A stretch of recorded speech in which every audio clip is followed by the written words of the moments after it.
As our protocol shows, CRISPR-Cas technologies can be used to achieve ubiquitous and tissue-specific gene transcript reductions in fruit flies. Our technique offers a starter package for anyone who is interested in using CRISPR-based gene transcript reduction in fruit flies while being compatible with further customization and optimization.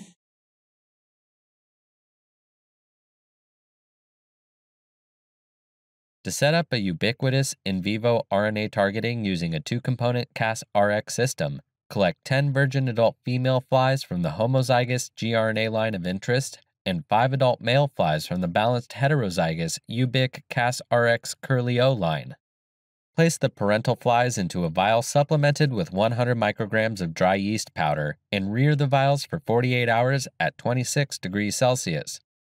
Observe the vials every day to see if any new adult progenies have emerged from the pupae of the F1 generation, and anesthetize any adults with carbon dioxide for 10 seconds.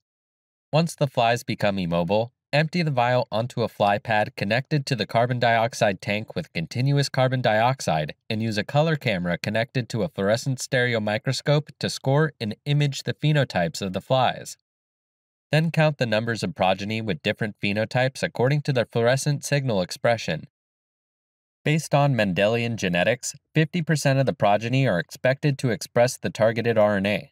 Note that toxicity of the Ubiquitous CasRx system may reduce the ratio of targeted RNA-expressing progeny to less than 50%.